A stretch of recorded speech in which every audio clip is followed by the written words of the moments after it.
Hello tout le monde, aujourd'hui je vous fais un petit bilan lecture, voilà donc désormais ce sera plus un bilan lecture par mois mais un bilan lecture toutes les 2 semaines environ, hein, voilà, entre 2 semaines et 20 jours quoi en gros.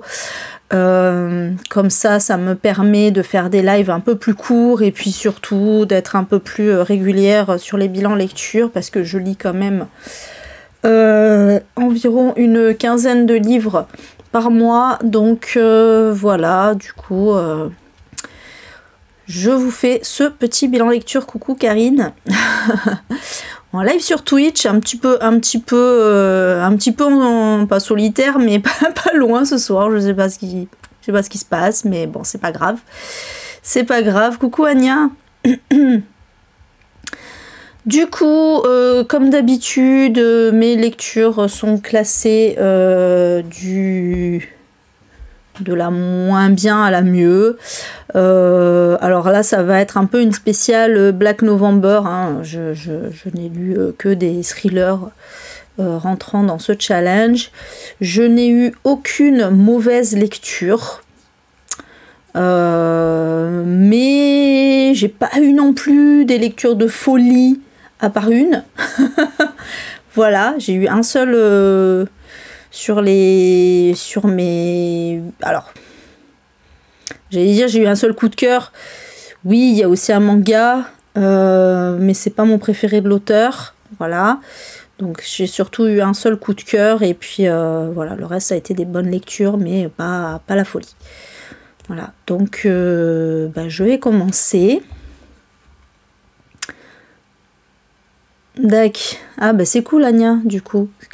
C'est que des bonnes lectures. Ouais, j'espère que pour vous ça se passe bien. Si vous faites le challenge aussi, voilà. Allez, donc je vais commencer par ma moins bonne lecture de ces 2 dernières semaines. Puisque c'est à peu près ça, hein, 2 semaines, ça fait 2 semaines et demie que le challenge est commencé. J'avais fait un bilan lecture donc il y a 2 semaines, mais j'avais pas encore terminé mes premières lectures du Black November, donc c'est fait. Donc ma moins bonne lecture, même si ça a été quand même assez sympa à lire, c'était Résonance de Patrick Sénécal. Je pense que ce ne sera pas le meilleur de l'auteur de toute façon, d'un avis général a priori. De quoi ça parle? En fait, on suit un homme qui va passer un IRM. On dit un ou une IRM, je sais plus. Une IRM? Ouais, une IRM, je crois. Parce que il a des douleurs. J'y reviendrai plus tard. Ouais, merci. Une IRM, c'est bien ce qui me semblait.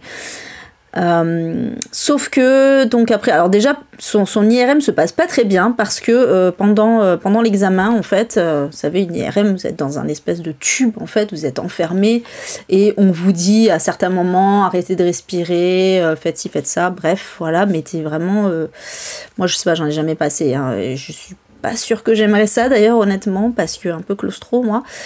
Et donc pendant son IRM en fait il se sent pas très bien en fait, il commence un peu à paniquer sauf que le bouton d'urgence marche pas. Ensuite il entend des voix cheloues qui lui disent qui ont l'air de lui donner des ordres qui n'ont pas forcément à voir avec ce qui devrait se passer quoi. Enfin voilà, vraiment il est pas bien, il a l'impression d'avoir des hallucinations et tout ça.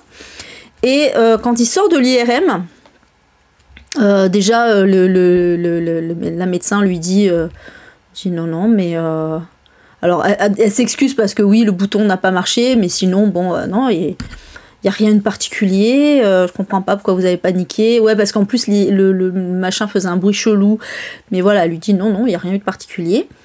Voilà, et donc suite à ça il commence à voir des trucs un peu chelous. En fait il assiste à des scènes assez étonnantes en fait, assez bizarres. Coucou Jenny. En gros, voilà, il assiste à une agression tout d'abord, ensuite il assiste à un suicide, enfin voilà, c'est des trucs tu assistes une fois dans ta vie, quoi, mais là, une fois chaque jour, ça commence à un peu le, commence à un peu le titiller. Sa femme agit très bizarrement aussi, elle est pas comme d'habitude. Il revoit toujours le même mec aussi, qui fait toujours un métier différent. Enfin bref, il commence à se dire, oula, qu'est-ce qui se passe? Et voilà, donc voilà le synopsis. Je vais pas en dire plus. Je vais juste dire, déjà donner mon avis. Alors, l'idée, parce que évidemment il va y avoir une explication finale, hein, voilà, on va comprendre pourquoi tout ça.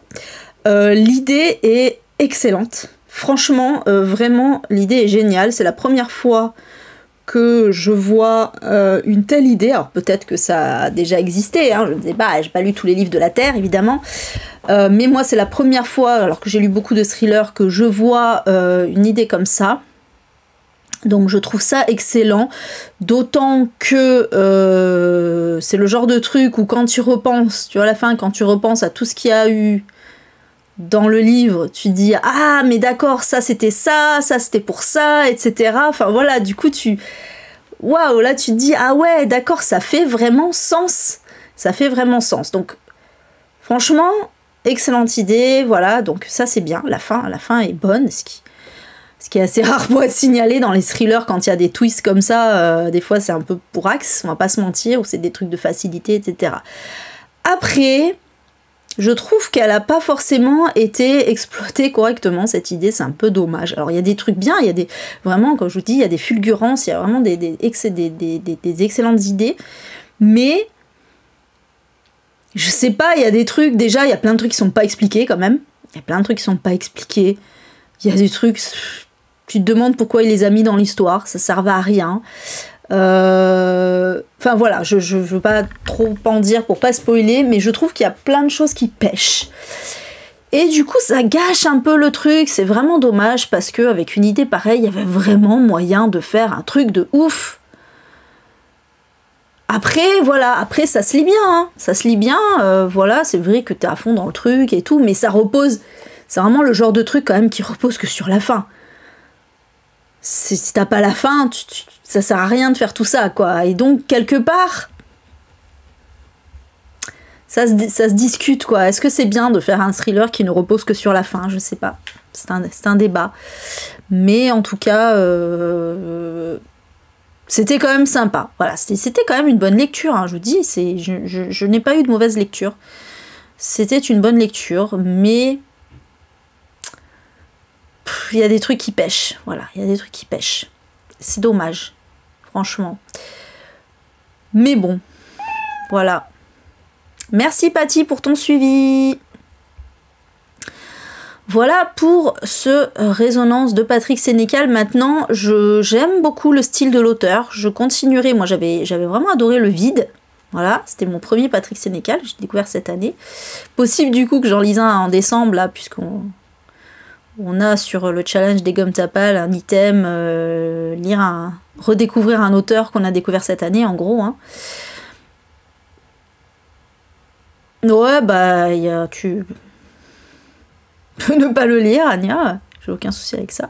Après, franchement, je trouve que quand même l'idée générale est vraiment assez intéressante. Franchement, ouais, je trouve que c'est vraiment pas banal pour un thriller d'avoir pensé à ça. C'est vrai que je me dis que Patrick Sénécal, il est quand même assez érudit, mine de rien. Enfin, je trouve que c'est un auteur qui a quand même des bonnes idées. Après, bon, on le compare à un King, moi je suis pas d'accord parce que il n'y a pas toutes ces doubles lectures qu'il y a dans King quand même. Hein. Il va pas assez loin, il pousse pas assez loin dans la profondeur du truc. D'ailleurs, c'est justement là ce qui manque, je trouve. Ça manque un peu de profondeur à mon sens. C'est un peu dommage. C'est le défaut de cet auteur, je trouve, c'est que ça manque de profondeur parce que il a un style, il a vraiment quelque chose. Tu sens que c'est pas juste un auteur de thriller qui écrit pour le fun du thriller ou pour choquer ou pour voilà. Après, parce que attention, c'est assez hardcore, hein, Patrick Sénécal. Alors celui-là encore ça va, mais d'une façon générale, voilà, c'est assez hardcore. Mais tu sens qu'il y a quelque chose derrière et je trouve que ça mériterait de pousser encore plus loin. Voilà. Bref. Je passe à la suite. Ah, Karine, t'aimes beaucoup Sénécal. Ah, toi aussi, t'as découvert cette année aussi.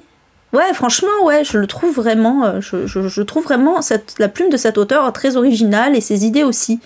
Donc, vraiment, je continuerai de le lire avec plaisir. Ensuite, alors, Sombre de Max Moneuil, qui est quand même tout en bas. Mais je vais vous dire pourquoi il est tout en bas. Deuxième moins bonne lecture, on va dire. Alors après, voilà, je dis bien moins bonne lecture parce que ça a quand même été une bonne lecture. Coucou Chantal. En fait, Sombre, je l'ai trouvé un peu banal.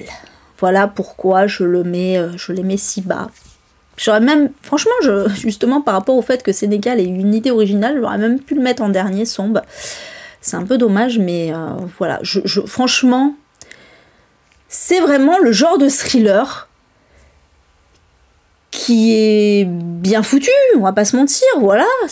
Mais qui ne m'apporte rien en termes de lecture. Dans le sens où, bon, j'en ai déjà lu des thrillers comme ça. Il n'y a pas un scénario de ouf, il n'y a pas une fin de ouf.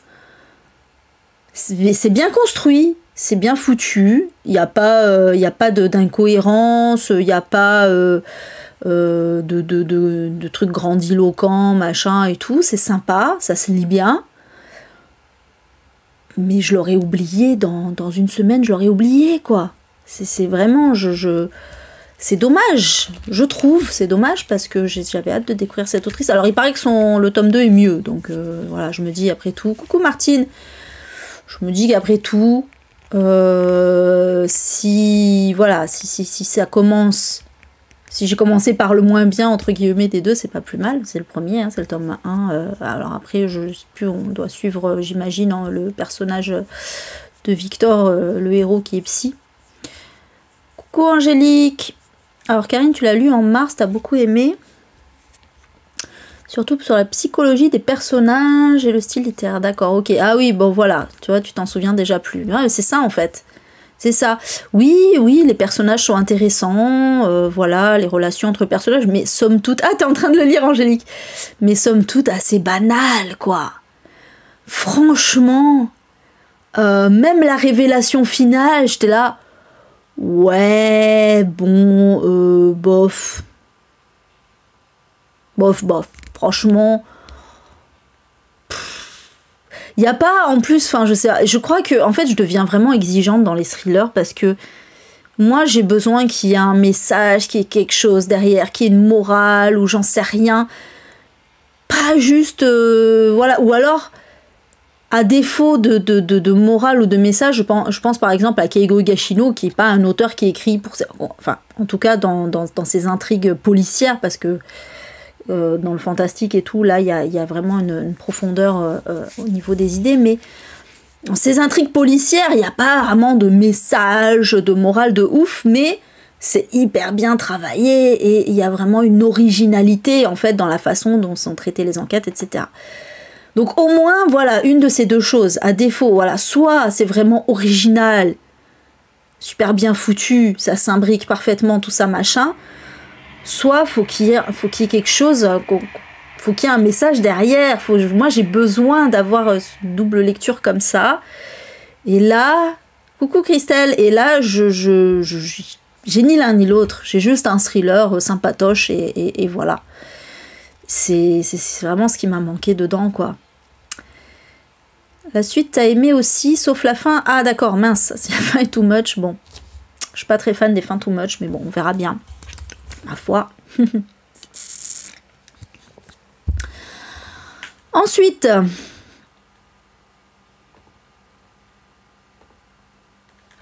Alors, Hidden Pictures de Jason Rekulak. Je ne partage pas le méga enthousiasme de la plupart des gens qui l'ont lu. Je sais qu'il a d'excellents retours. Voilà. Je suis d'accord sur le fait qu'il y a une certaine originalité par rapport à voilà, cette histoire de dessin. Tiens, mais attendez, j'ai même pas dit de quoi ça parlait, Sombre, en fait. Je viens de percuter, hop, de retour en arrière, je rembobine. C'est vrai, j'ai pas dit de quoi ça parlait, mes excuses. pour Sombre, le synopsis quand même vite fait.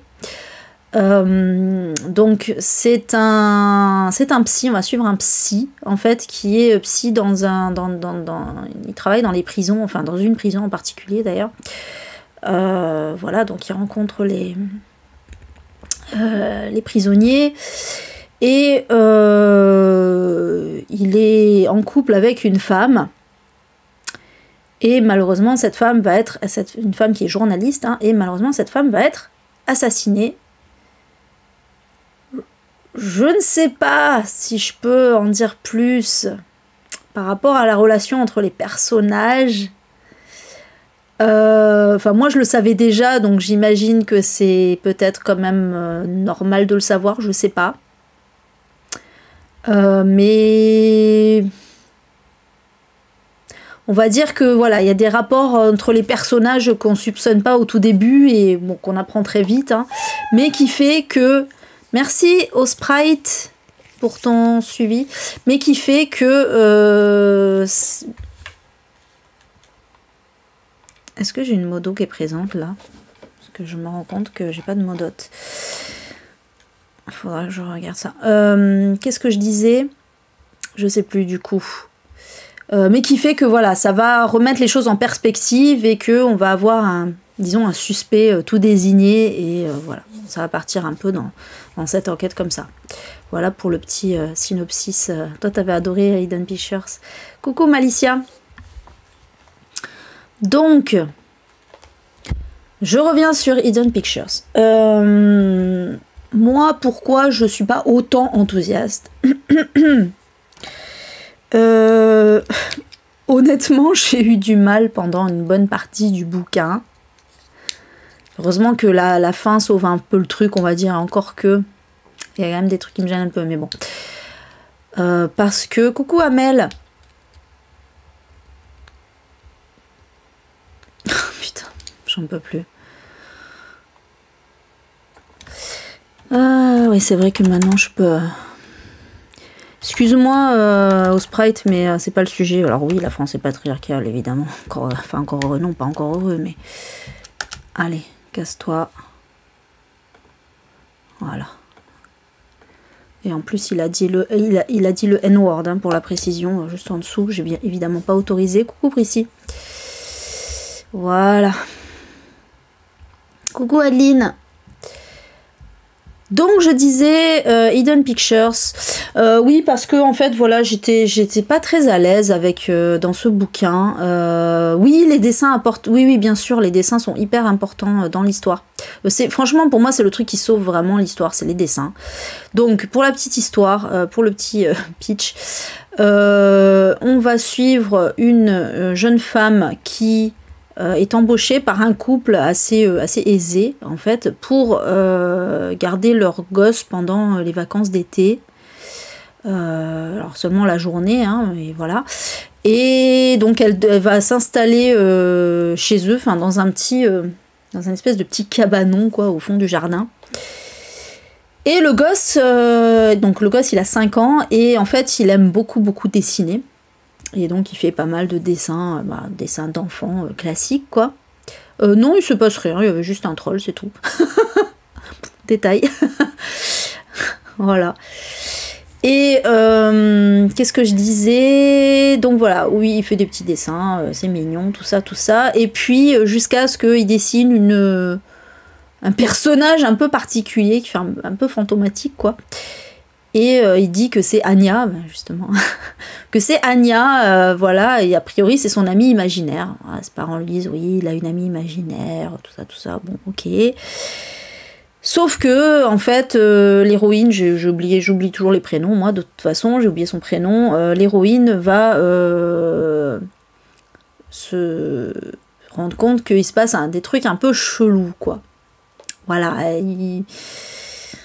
truc qu'elle sait pas forcément expliquer, mais voilà, on va avoir des événements un peu particuliers, et puis jusqu'à ce que le gamin commence... Alors,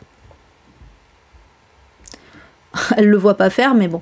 Le gamin commence à dessiner des trucs qui ne ressemblent pas à des dessins de gamin, en fait. Des dessins hyper bien réalisés, etc. Et surtout, on dirait que ça raconte une histoire assez glauque. Voilà. Et donc, l'héroïne va commencer un peu à enquêter là-dessus parce qu'elle est persuadée que ça a un lien avec un drame qui a eu lieu des décennies avant. Voilà. Pas rentrer trop dans les détails pour pas trop spoiler. Bon, moi, ce qui m'a saoulé, franchement, honnêtement, on va pas se mentir, c'est tout le truc du genre, la religion c'est trop bien, être athée c'est pas bien. Ah, ça me saoulait. Putain que ça me saoulait. Les gens qui mangent pas de viande c'est pas bien. Les gens qui essayent d'éduquer leurs gosses de façon positive, tout ça c'est pas bien. Qu'est-ce qu'il y a à faire ? Il y avait plein de messages anti-progressistes de ouf dans le livre, ça me saoulait. Ça me saoulait. Voilà, l'héroïne elle est hyper croyante et tout, voilà, la religion tout le temps, j'étais là, ah, putain mais sérieux, pitié. Et donc bah oui, forcément les parents ils croient pas à ce qu'elle raconte parce que ils sont pas du tout dans le trip ésotérisme, tout ça machin, et bon j'ai envie de dire à raison, donc forcément ça me saoulait de ouf. Ouais, voilà. Après, bon, c'est pas non plus hyper présent, hein. C'est pas, je veux dire, c'est pas en mode la religion tout le temps, mais c'est juste que voilà, il y avait tout le temps des petites piques comme ça, récurrentes, voilà, qui m'énervaient, qui m'exaspéraient. Ça m'énerve parce que, en fait, moi, dans un roman fantastique comme ça, j'aime qu'on me dise vraiment que c'est du fantastique. Or là, j'avais vraiment l'impression que l'auteur était en train de nous dire que bah en fait c'est ok de croire aux esprits, c'est ok de croire en Dieu déjà, c'est ok c'est ok, hein, je dis pas que c'est pas bien, c'est ok, mais je veux dire, il nous disait vraiment que limite c'est normal, qu'il faut être comme ça, que sinon si t'es terre à terre c'est pas bien. Et moi j'étais là, mais non, moi je veux lire un truc fantastique, mais tout en sachant pertinemment que ça n'existe pas en vrai. Enfin, voilà, je sais pas, c'est bizarre. Et du coup, alors voilà, donc tout le monde a adoré parce que oui, l'histoire en soi, elle est bien, le truc des dessins, et donc voilà, ne vous dégoûtez pas parce que je vous dis ça, attention, hein, franchement, je n'ai pas détesté cette lecture. Regardez, il y a des lectures que j'ai encore moins aimées qui sont en dessous. Non, j'ai beaucoup aimé, j'ai vraiment, je trouvais ça hyper intéressant, le truc des dessins et tout, machin. Mais voilà, j'ai été gênée par ces petits messages-là récurrents de religion, de machin, il vaut mieux croire la nana un peu illuminée à côté qui fait du Ouija plutôt que les parents qui sont psy, je sais pas quoi, tu vois, enfin voilà, moi la rationnelle qui est en moi, je ne peux pas. Mais voilà, après c'est moi qui suis comme ça, peut-être je me mets des barrières ou quoi. Après voilà, moi j'adore lire des histoires d'horreur et tout, et c'est pour ça que j'ai aimé l'histoire, j'ai adoré l'histoire, j'ai trouvé que en plus, au final, l'explication finale est excellente, hein, voilà, j'ai adoré la fin, tout ça, coucou Silou. Mais tu n'as pas vraiment aimé. Si, non, mais parce que c'est vrai que je mets beaucoup en avant le négatif. J'ai tendance à trop mettre en avant le négatif parce que c'est juste pour remettre en perspective les choses et pour dire que je ne suis pas autant dithyrambique que la plupart des gens qui ont adoré ce livre. Voilà. Moi, j'aime bien pointer du doigt les trucs qui m'ont gêné, mais ça reste quand même des détails, hein, franchement. Et puis bon, quand on connaît la fin, en plus, ça remet aussi certaines choses en perspective. Mais le message reste là quand même. Le message très pro-religion, pro-ésotérisme et anti-science, enfin pour moi c'était presque anti-science, quoi, franchement, il est quand même là, quoi. Voilà. Et voilà, quand je vois Stephen King, par exemple, Stephen King, il utilise parfaitement bien le fantastique. Parce que Stephen King, le fantastique dans Stephen King, c'est une métaphore. D'ailleurs, je vais en parler un peu plus loin, puisqu'il y a un livre de Stephen King, mais le fantastique dans Stephen King, c'est une métaphore. On le sent que c'est une métaphore. Là, dans Hidden Pictures, le fantastique, il est limite réel, en fait.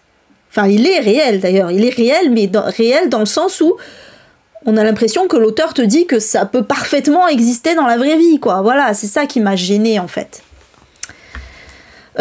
Oui, c'est américain. Après, Jason Rekulak, je crois qu'il est d'origine polonaise ou un truc comme ça. Donc voilà. Coucou Yamina. T'avais pas vu? Mais après, voilà, franchement, si vous le lisez en omettant tous les trucs de message, vous allez passer un super moment. Franchement, si vous le lisez pour lire, pour la détente, pour lire un bon roman horrifique. Même, il y a même un petit côté thriller hein, aussi. Du coup, ouais, je dirais que c'est plus un thriller horrifique. Franchement, allez-y. Mais vraiment. Voilà. Parce que moi j'ai quand même, je veux dire, il se lit bien, voilà, j'ai passé un bon moment. Je vais pas dire que ça me saoulait la lecture, non, c'est faux, juste les petits messages là qui m'a... J'étais là à chaque fois qu'elle commençait à dire « Oh mais quand même, Dieu, tout ça, machin », j'étais là « Mais ta gueule, pardon !» Ça me saoulait. Voilà, bon bref... Non, mais oui, mais voilà. Non, mais ne vous empêchez pas de le lire parce que j'ai dit, regardez, Anya, elle a adoré. Il y a plein de gens qui ont adoré, hein. Franchement, il y a plein de gens qui ont surkiffé. Moi, c'est juste moi parce que vous savez que je suis très chiante et très pointilleuse sur des détails, c'est tout. C'est comme ça.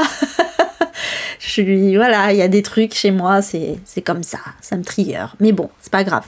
Allez, sur ce, je passe à la suite. Alors, un petit manga. Alors, je l'ai mis assez bas, c'est juste parce que c'est pas que j'ai pas spécialement aimé ou quoi, c'est juste que le tome 1 laisse un peu sur la fin. Voilà, c'est un tome 1, il doit y avoir 10 tomes, je crois.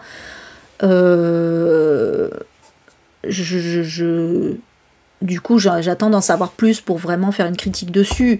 D'ailleurs, je ne mets jamais, dans mes bilans lecture, je mets toujours que les tomes 1, je mets jamais les tomes 2, 3, etc. Je mets d'abord le tome 1 pour dire, bah voilà, première impression, et ensuite, une fois que j'ai terminé le manga, voilà, sauf quand c'est des one-shots, bien sûr, mais... c'est gentil, Silou. Ah, c'est gentil, les filles. Bah oui, Yamina, non mais c'est vrai que les points de vue négatifs peuvent aussi donner envie de lire un roman, parce qu'on veut savoir, tiens, pourquoi, et tout, voilà. Donc il n'y a pas de raison. Après, mon avis n'était pas négatif, c'est juste que oui, j'ai pointé du doigt les trucs négatifs, parce que c'était là où j'avais des choses à dire, mais en soi, c'est un bon livre. C'est un bon livre. The Killer Inside de je ne sais plus qui, parce que comme je suis Miro et que je retiens pas les noms des auteurs... Attendez, je vais quand même vous dire le nom du ou des auteurs parce que sinon ça craint. Oh, j'ai écrit le Killer Inside. Alors, donc, Est-ce que vous mettez les auteurs à un moment ou pas? S'il vous plaît. Putain. Alors voilà, dessin Shota Ito et scénario Hajime Inoryu. Voilà. Donc, en fait, alors vous allez voir que le pitch, je pense que le pitch va vous plaire, honnêtement. Et, moi aussi, il m'a plu, forcément. C'est un thriller, hein, c'est un pur thriller. En fait, on est avec un ado qui n'est pas forcément très bien dans sa peau, qui est pas très populaire, tout ça. Et un jour... il se rend compte qu'il a fait un espèce de blackout, en fait, de genre 2-3 jours, quoi, où il a complètement oublié ce qui s'était passé. Et il découvre que il a une nouvelle petite amie. En fait, en plus, la fille la plus populaire du lycée qui lui dit « Ah, c'était super, ce que t'as fait pour moi et tout. » Et enfin, je crois que en fait, c'est là qu'elle lui propose de sortir ensemble ou un truc comme ça plutôt. Bref, voilà, c'était super ce que t'as fait pour moi, machin et tout. Et il apprend qu'apparemment, il l'a sauvé face à des agresseurs, en fait, des mecs qui voulaient l'agresser, voire la violer. Et il l'a sauvé. Sauf qu'il a aucun fucking souvenir de tout ça. Et le truc, c'est que il va découvrir que... Je sais pas... Ouais, si, ça... Attendez, je regarde si dans le synopsis, ils le disent quand même. Ah merde, j'ai fermé la page comme une con que je suis. Ouais, mais si, il faut... J'ai encore écrit The Killer Inside, mais je suis... Ça va pas, moi. Pardon, si je rigole fort dans le micro, je vais vous péter les oreilles. Alors, est-ce qu'il nous dit... Alors oui, déjà, bon, ça, oui, il faut le dire quand même... Il se trouve que ce héros est le fils d'un célèbre tueur en série qui est décédé aujourd'hui. Voilà. Alors après, évidemment, on ne blâme pas le fils pour ce que son père a fait, forcément, bah, voilà. C'est comme ça. Il tuait des jeunes femmes. Et donc, ça se passe quelques années après son décès. Hein. Et voilà, donc il a ces petits blackouts comme ça, et... Est-ce qu'ils nous disent ça? Voilà, ils nous disent bien dans le synopsis que pendant sa seconde amnésie, il en a une seconde, il y a un cadavre de femme mutilée qui est retrouvé et le mode opératoire ressemble à ce qu'a fait son père. Voilà, donc c'est bon, j'ai le droit de le dire, bon, c'était ça qui m'avait donné envie. Et donc forcément, là, le héros se dit... Qu'est-ce qui se passe? Oui, Adeline, c'est tout à fait pour toi. C'est tout à fait pour toi.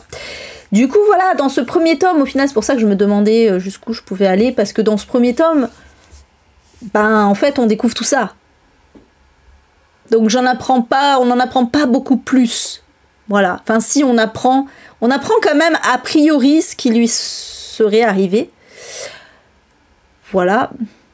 Mais j'attends de voir. Et puis, pour information, du coup, il y a un duo, il y a 2 flics qui enquêtent. Donc, c'est bien parce que ça rentre... Là, j'ai commencé le tome 2. Parce que du coup, ça rentre cette semaine-là. Duo d'enquêteurs, celui-là, je l'avais lu pour la première semaine. Parce que je pensais que c'était un truc fantastique, honnêtement. Et en fait, a priori pas. Hein, a priori pas. Voilà. Donc, c'est The Killer Inside. Ouais, je te le prêterai principe. Alors là, je crois que j'ai les 5 premiers tomes. Si je regarde ce qu'il est là. Et je le vois pas. Ah non, j'ai les 3 premiers tomes. 4 5 Non, si, 5. J'ai les 5 premiers tomes.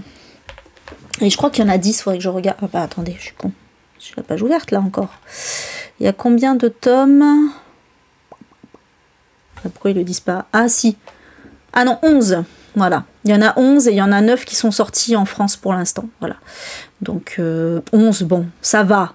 On va dire c'est la limite. Enfin, pour moi, la limite c'est 10. Allez, on va dire 11, ça passe. Parce qu'après, au-delà, ça me saoule trop. Ça me saoule trop quand c'est trop long. Et puis surtout quand c'est trop long, on sait que ça va partir dans du n'importe quoi, que ça va s'essouffler, que ça va être redondant. C'est le problème des mangas avec trop de tomes. Pour moi, hein, voilà. Il n'y en a pas beaucoup qui savent vraiment se renouveler. Donc voilà pour celui-ci, et du coup je vous en redirai des nouvelles quand je l'aurai terminé. Alors, Rose Madder de Stephen King. Bon, j'ai peut-être beaucoup à dire. Enfin, beaucoup, pas tant que ça, mais... c'était le... Alors... J'allais dire c'était le dernier de la trilogie des femmes battues que j'avais pas lu, mais soyons honnêtes. En vrai, je n'avais lu que Jessie parce que Dolores Claiborne, j'avais vu le film, mais pas lu le livre. Donc je connais l'histoire de Dolores Claiborne, mais voilà, je n'ai pas lu le livre, donc je le lirai. Mais j'avais lu Jessie, donc et il me manquait Rose Madder que je ne connaissais pas du tout. Je connaissais même pas l'histoire, même pas de quoi. Je savais que ça parlait d'un tableau, c'est tout ce que je savais. Coucou Natacha. L'ennui dans les mangas, c'est que lorsque ça marche, les éditeurs ont tendance à forcer. Ouais, c'est ça, Yamina, c'est chiant. C'est chiant. Du coup, voilà. J'étais ravie de lire celui-ci pour rappel, donc l'histoire, pour rappel ou pour info, hein, l'histoire c'est, on va suivre donc une femme dont le mari est extrêmement violent avec elle, qui va finir par fuir. Voilà, elle va réussir à s'enfuir de chez elle et à trouver refuge dans un refuge justement pour femmes battues. Le problème, c'est que son mari est flic. C'est d'ailleurs, j'ai beaucoup aimé ça dans l'histoire d'ailleurs, parce que Stephen King montre une réalité, et déjà parce qu'il date des années 90, hein, ce livre-là, donc voilà, c'est pas nouveau. Dans la profession, alors il le dit pas dans le livre, mais bon voilà, au moins il montre pas les flics sous leur meilleur jour, on va pas se mentir. Mais voilà, dans la profession, dans les professions de la police, il faut savoir que le taux de violence conjugale est extrêmement élevé. Voilà, c'est pas parce que t'es flic que t'es un saint, quoi. Donc, et là, bah, c'est bien d'avoir fait, effectivement, pour montrer que, ben oui, chez les flics, il y en a aussi. Et ça complique notamment beaucoup les choses, puisque, forcément, ils sont protégés. Voilà. Et ils sont protégés. Et ils sont du coup beaucoup plus à même de retrouver quelqu'un qui a disparu. Voilà, donc forcément, du coup, ouais, c'est bien parce que ça rajoute vraiment du piment au truc et des messages intéressants aussi. Encore une fois, bon voilà ce que je vous disais tout à l'heure, King, de toute façon, il y a toujours des messages, il y a toujours des morales, il y a toujours... voilà. Et oui, c'est clair que le personnage de Rosie est exceptionnel. Enfin, en fait, tous les personnages sont exceptionnels dans ce livre, même le méchant, hein, même le méchant. Mais oui, j'ai adoré les personnages dans cette histoire. J'ai adoré le féminisme de ce roman, évidemment, c'est extrêmement féministe. Beaucoup de sororité, je trouve ça génial. Voilà, après, juste voilà, le gros bémol... Je vais rejoindre Séverine là-dessus. D'ailleurs, franchement, au début, quand je lisais, qui a commencé à voir les événements fantastiques, je me disais, oh, quand même, Sève, elle abuse, parce que vraiment, on voit très bien que c'est une métaphore et tout ça, machin, c'est important dans l'histoire et tout, donc les éléments fantastiques sont pas du tout gênants, bien au contraire, ils sont vraiment, ils font partie intégrante de l'histoire, quoi. Et c'est hyper métaphorique, là, pour le coup, ce roman entier est une métaphore. Mais, seulement, pour moi, quand même, le bémol, c'est que c'était long. C'était long et un peu chiant. Les passages du tableau m'ont saoulé. Je suis désolée, hein, franchement, je vous dis ça, je vous dis mon ressenti, comme ça, à chaud, enfin, un peu à chaud, hein, c'est vrai, je pense que contrairement à des livres comme Sombre que je vais avoir oublié, voilà, celui-là, je m'en souviendrai toujours, et je pense que c'est le genre de livre où je vais plus retenir le positif que le négatif au final. Vraiment. C'est comme ça avec les grands auteurs, de toute façon, même quand je trouve des bémols, les bémols ils s'estompent vite parce qu'il y a tellement un beau message derrière. Donc voilà, je vous donne ma réaction à chaud.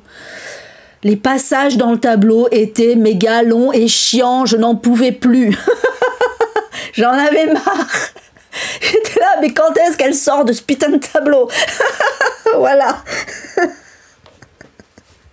Voilà, oui, parce que, en fait, dans l'histoire, elle achète pour préciser, elle va acheter un tableau qui lui parle comme ça, je sais pas, elle a une intuition qu'il faut absolument qu'elle achète ce tableau, et acheter ce tableau, et en fait...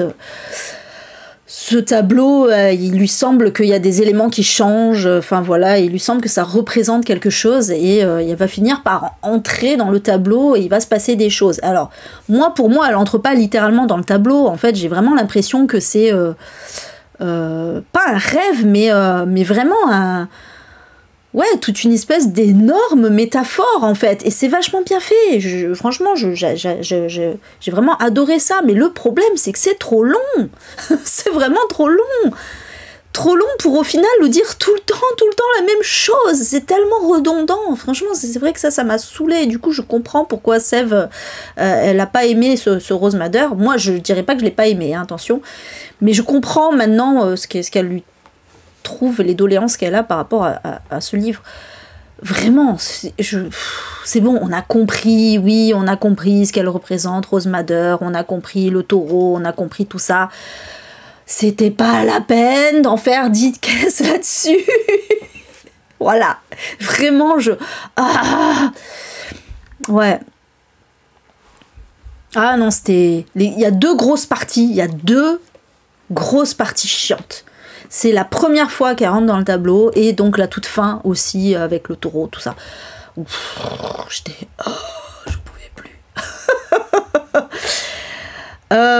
Ouais, c'est pas faux. Et c'est pas faux, Mathilde, hein, c'est pas faux. Après, franchement, moi, dans 90% des cas, je ne ressens pas les longueurs. Par exemple, on m'a souvent dit que dans Cimetière, il y avait des longueurs et tout. Je ne me souviens pas. Alors, mais c'est ce que je vous dis. Peut-être parce que je retiens que le positif au final. Et puis peut-être que Rose Madder, dans quelques mois, je me dirais, oh, en fait, ça allait, c'était vachement bien. Mais Cimetière, j'ai aucun souvenir de longueur. Et je l'ai lu pour la première fois quand j'avais 11 ans. Et je l'ai relu quand j'avais genre une vingtaine d'années. Et je l'ai relu ensuite. Je l'ai lu 3 fois en tout, c'est sûr. Mais j'ai dû le lire peut-être 11 ans, ado, et quand j'avais une vingtaine d'années, parce que je crois que la dernière fois que je l'ai lu, c'était il y a assez longtemps quand même.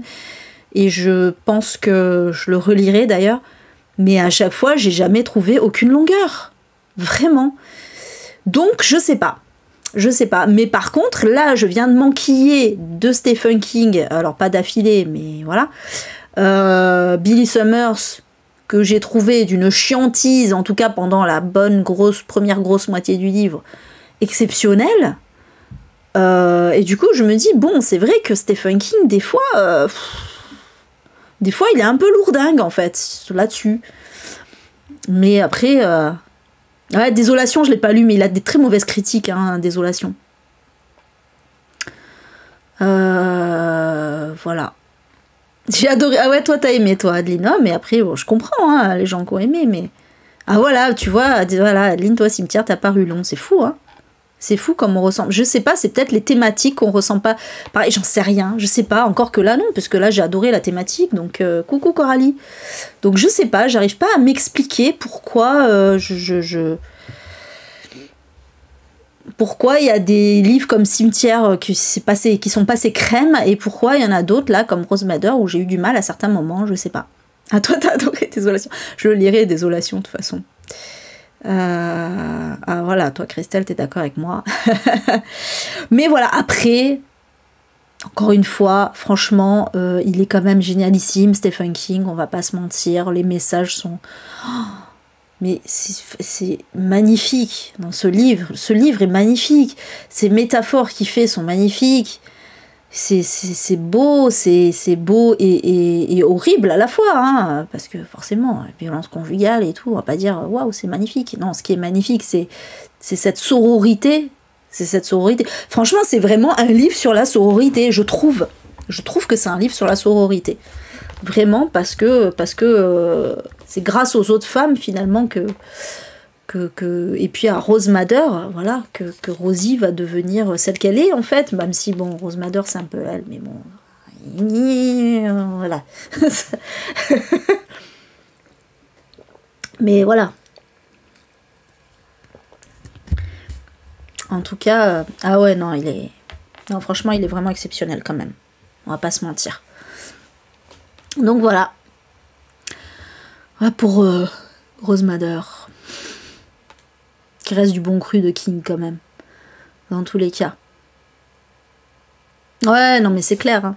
Non mais c'est clair. Moi je suis une grande fan, hein, de ce qu'il fait. Hein. Et là c'est vrai que voilà, j'étais un peu déçue des passages un peu longués parce que j'étais tellement enthousiaste au début du livre, j'étais à fond. Et franchement à la fin je me dis putain, ouais, franchement il aurait pu enlever une bonne partie. Ça aurait été tout aussi génial. Mais bon. C'est pas grave parce que ouais, on lui pardonne parce qu'en soi c'est pas bien méchant, quoi. Voilà. C'est pas comme si c'était des trucs horrible, enfin, voilà. Ensuite, alors, Hunting November, qui est un tome 2, je précise tout de suite. Le tome 2 de Killing November, qui était donc aussi alors Killing November, c'est un Dark Academia en fait, hein, voilà, ce sont des young adultes, hein, les deux, la duologie. C'est un Dark Academia puisque on va être dans une école un peu spéciale et dans une histoire un petit peu dark comme son nom l'indique. Ah, t'as adoré Dolores Claiborne, il faudra que je le dise. Moi, j'ai adoré le film, en tout cas. Pour le coup. Coucou, Kitoun. Et donc, Killing November, peut-être que certaines s'en rappelleront, mais j'avais absolument surkiffé Killing November. Mais vraiment, j'avais pas lu un livre qui m'avait fait autant kiffer que ça. En tout cas, un livre fantastique depuis Harry Potter, quoi. Franchement, vraiment, j'étais à donf dans Killing November, c'est-à-dire que je l'ai lu, mais en mode, à aucun moment je n'ai regardé où j'en étais, ce qui n'arrive quasiment jamais, on va pas se mentir. À aucun moment j'ai regardé où j'en étais, et surtout je n'avais pas envie de le finir, ce qui est rare aussi, parce que moi j'adore finir un livre, c'est très satisfaisant, mais j'avais pas envie de finir Killing November, j'étais trop à fond. Pourquoi ? Parce que, ce que je viens de dire, Killing November, parce que y a tout ce que j'aime dans un roman fantastique. Voilà. On suit, donc pour l'histoire du premier tome, hein, on suit une adolescente qui s'appelle November. Là, du coup, c'est facile de retenir le prénom. Hein. Qui se retrouve en fait dans une école, une académie en fait, qu'elle ne connaît pas. Et un peu contre son gré, honnêtement, voilà, son père lui a dit, écoute, voilà, je vais t'envoyer dans un internat, machin, et en fait, elle se retrouve là, elle sait même pas où c'est, elle sait même pas ce que c'est, elle comprend rien, et en fait, elle va découvrir que, donc, cette école, c'est une école un peu pour les élèves qui ont un certain statut dans la vie, qui appartiennent, en fait, à des clans, puisque dans cette réalité un petit peu uchronique, on va dire, c'est plus uchronique que dystopique en fait, dans le monde, il y a des grandes familles en fait qui forment des clans, et un peu comme dans Game of Thrones hein, finalement, et qui sont en fait connus pour être des seconds couteaux en fait, c'est-à-dire qu'ils ne sont pas, aucun n'est célèbre, mais par contre ils assistent des personnes célèbres en fait, ils sont genre voilà, ils vont être soit physiquement, donc soit des gardes du corps, etc., soit des éminences grises, soit voilà, ils font la pluie et le beau temps au final autour des personnalités, je sais pas, la reine d'Angleterre, des présidents, etc., ou des stars, j'en sais rien, mais voilà, et donc finalement c'est eux qui tirent les ficelles, ce sont des personnages de ces clans qui vont tirer les ficelles politiques, voilà, et il se trouve que bien évidemment dans ces clans il y a des alliances, il y a des rivalités, voilà, tout ça, et donc voilà, j'en dirai pas plus, mais November va apprendre donc qu'elle fait partie d'un de ces clans. Et que voilà, si elle a été envoyée là, c'est pour ça. Et en fait, pourquoi elle n'était pas au courant ? Parce que son père avait toujours voulu la préserver de ce monde-là, en fait. Et pourquoi tout d'un coup c'est plus le cas ? On va l'apprendre évidemment. Voilà. Et c'est aussi un thriller, hein, puisque en fait, quand elle arrive, il va y avoir un élève qui va être assassiné.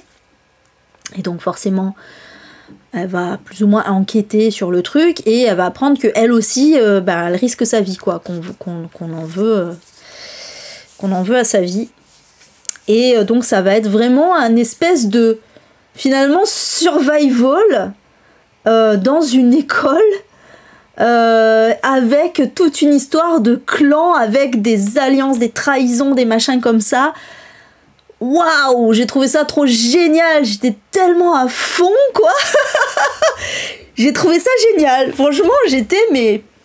Ah, c'est trop bien, moi j'adore toutes ces histoires-là, un peu, il y avait tellement... Alors, c'est vraiment, il y a beaucoup d'emprunts à Harry Potter par rapport à l'école, comment elle est foutue et tout. Je suis là, putain, mais la cantine, c'est exactement la cantine de Harry Potter. Et en même temps, avec le côté un petit peu Game of Thrones, de tout le monde qui veut s'entretuer, tout ça, machin. Enfin bon, bref, et c'était vraiment excellent. Et donc cette école, en fait, elle apprend aux élèves, en fait, tous les élèves, c'est plus ou moins des héritiers des clans, quoi, en gros, et forcément, ils doivent apprendre à se défendre, ils doivent apprendre un peu à, je sais pas moi, un peu le mentalisme aussi, pour pouvoir deviner les émotions des gens, par exemple. Enfin, il y a plein de trucs comme ça, les cours sont hyper intéressants. Voilà, donc ouais, franchement, j'étais tellement à fond. Et du coup, voilà. Alors attendez, juste avant de vous donner mon avis sur ce second tome, je revois juste vos commentaires. Nia, ça te rappelle un peu la trilogie X-Hall de Rachel Hawkins. Ah, attends, je vais le noter. Je vais le noter parce que moi, si les trucs de ce genre, du coup, forcément... Alors, j'ouvre OneNote, ça va un petit peu ramer, désolé d'avance. Donc, dans mes petites notes... Je vais baisser un peu ça, voilà. Donc tu m'as dit, c'est quoi? X-Hall. X-Hall de Rachel Hawkins. Merci pour l'information. Sur ce, hop, j'enlève ça. Et donc, ouais, ben tu m'étonnes que je donne envie, c'est sûr. Ah oui, oui, c'est très bien écrit. Après, voilà, bah, c'est du young adulte, hein, faut pas s'attendre à un truc hyper... littéraire et tout, mais franchement c'est très bien écrit. Moi je vous dis, je l'ai dévoré le truc, donc voilà. Alors par contre, bon, on va pas se mentir, j'étais un petit poil déçue par ce tome 2 que j'ai beaucoup aimé, hein, que j'ai dévoré aussi, honnêtement, voilà, j'ai beaucoup aimé, mais il n'y a pas le truc du 1, c'est-à-dire que dans ce tome 2, je vais juste vous dire une chose, parce que sinon je spoilerai trop, ça ne se passe pas dans l'école. Voilà. Je peux pas vous dire le pitch du tome 2, du coup ça vous spoilerait le tome 1, mais je peux vous dire quand même que ça ne se passe pas dans l'école. Et ben moi ça m'a manqué. Ça m'a manqué, franchement. Et c'est vrai d'ailleurs que quand je repense à Harry Potter... J'avais moins bien aimé le tome 7 parce que ça se passait pas dans l'école. J'avais besoin de mon cocon de l'école. Et du coup, là, ça se passe pas dans l'école. Et du coup, c'est pas aussi bien que le 1. C'est dommage. Alors voilà, là, c'est juste un bon... encore un peu survival, hein, on va pas se mentir, puisque bon, bah, November, elle est toujours là, hein, mais on en veut toujours à sa vie quand même. Mais... Par contre, ce que j'ai beaucoup aimé dans ce tome, c'est qu'il y a une énorme enquête. Il y a un énorme... comment dire? Ouais, c'est ça, un jeu de pistes. Voilà, je cherchais le terme. Il y a un gros jeu de pistes dans ce tome 2 que j'ai beaucoup aimé. Voilà, j'aime beaucoup les jeux de pistes, moi. Donc voilà, c'est vraiment le gros plus de ce tome 2. Mais j'ai pas retrouvé les émotions que j'avais eues dans le tome 1. On va pas se mentir. Voilà, on va pas se mentir, et je crois que le fait que ça se passe pas dans l'école y est pour beaucoup. Voilà, et je suis tellement triste que ce ne soit qu'une duologie. Alors oui, du coup, bah oui, l'histoire se suffit à elle-même, c'est très bien, il y a une belle histoire complète. Mais putain, cet univers qu'elle a créé, il mériterait tellement une saga de ouf. Comment on peut faire un univers aussi bien travaillé, avec une école de ouf, avec des cours et tout ça, c'est pour ça ça a manqué dans le tome 2, et juste boucler ça comme ça, bon voilà, je vais juste faire une petite histoire. Non. Ne fais pas ça. Autant il y a des fois où on se dit, oh putain, il nous saoule à faire 40 tomes autour du même truc, autant là, non, putain, c'est dommage. Et oui, voilà, c'est pour ça que je disais à Adeline que le tome 1 était un Dark Academia, mais pas le tome 2. Mais puis, je suis déçue que voilà. Mais bon, elle commence à dater un peu cette duologie. Alors je sais pas, j'imagine qu'il y a bien des gens qui lui ont dit à l'autrice, putain, fais quelque chose, ressors-le ton univers, fais un truc, parce que bon, peut-être qu'elle a pas envie, peut-être qu'elle s'était dit non, je fais juste cette histoire et puis c'est tout. Voilà, c'est fini, c'est une histoire qui se lit en 2 tomes, effectivement, le tome 1 étant le tome 2 étant la suite directe du tome 1. C'est une parfaite duologie. Il y a un début, il y a une fin, c'est super bien fait, nickel, il n'y a rien à redire, ok. Mais moi, je trouve que c'est du gâchis parce que cette école, elle était géniale, voilà. Et putain, il y avait trop de choses à faire là-dedans et je suis déçue. Et je suis déçue déjà que le tome 2 se passe pas dans l'école parce que, purée, voilà. C'était un gros plus, cette école. C'était vraiment ce qui donnait la saveur au roman, quoi. Et là, du coup, le tome 2 en devient une histoire finalement beaucoup plus banale. En fait, vraiment. Mais voilà. Non, et non, c'est juste une duologie. Je suis trop triste. Ouais, c'est possible qu'il... Bah, je crois pas, hein. Non, je crois qu'elle a écrit que ça. Écrit la suite. Non, mais je suis persuadée, Silou, par contre, qu'il doit y avoir plein de fanfics sur cet univers. C'est obligé, quoi. Ouais, mais je sais, Prissy, bien sûr, bien sûr. Oui, non mais c'est clair, je suis d'accord que c'est pas tout le monde n'a pas envie d'écrire des sagas et je comprends que là, elle avait clairement pas envie d'écrire une saga. Elle a fait 2 tomes parce que son histoire était peut-être trop longue pour tenir sur un, encore que les tomes sont pas très longs en fait, donc en soi ça aurait pu tenir sur un seul tome, mais bon, il y a une cassure entre les deux. Il y a un tome école et un tome pas école, donc je comprends les 2 tomes, mais c'est pas une saga, du coup, clairement pas, et c'est pas fait pour en être une. Enfin, c'est pas fait. Moi, je trouve que si, mais elle, dans son idée, c'était pas le cas. Mais voilà, je regarde, je vais revérifier quand même. Alors, je sais que là, là c'est une duologie, c'est fini, y a pas de souci. Mais est-ce qu'elle a écrit quelque chose? Mais je crois pas qu'elle ait écrit autre chose. Wikipédia anglais, elle est super jolie en plus, l'autrice. Enfin, en plus, on s'en fout en vrai, mais...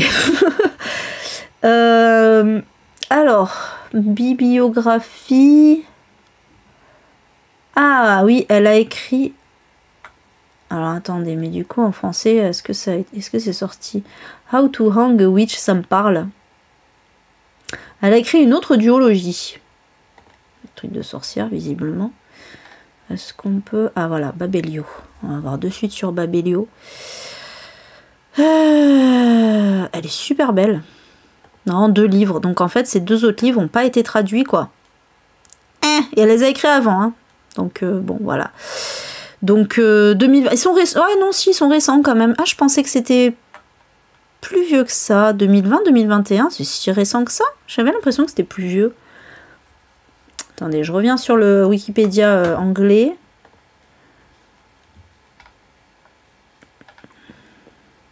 Je suis trop amoureuse de l'autrice. Oui, je sais, je suis très superficielle. C'est moche. Donc, Killing November 2019, sortie originale, et 2020 pour Hunting November, c'est quand même assez récent. Et donc, How to Hang a Witch, donc 2016, et Hunting the Deep, qui est la suite de How to Hang a Witch, 2017, 2016 et 2017. Voilà. Donc, ben voilà, mais ça n'a pas été traduit. Bon, ben écoutez... Mais moi, je veux des histoires avec l'école, l'académie, comment elle s'appelle déjà? Absconditi. Là, pour le coup, je me rappelle les trucs, le truc des clans, c'est la stratégia. Enfin, voilà, c'est... Là, je me rappelle des noms et tout, je me rappelle des noms des personnages. Là, je vis Killing November. Coucou, Steph.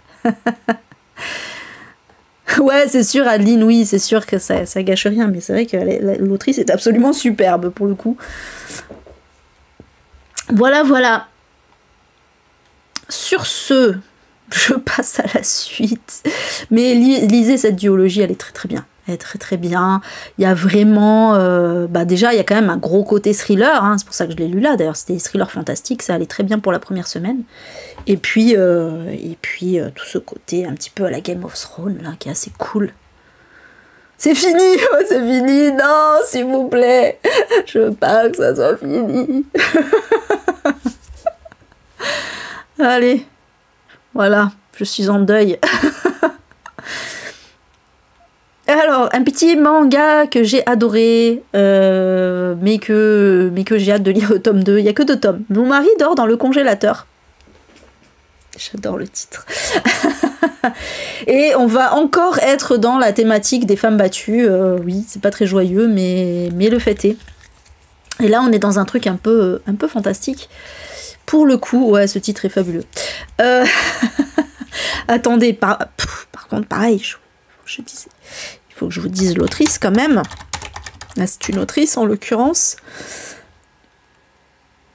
Alors, l'autrice, elle est où?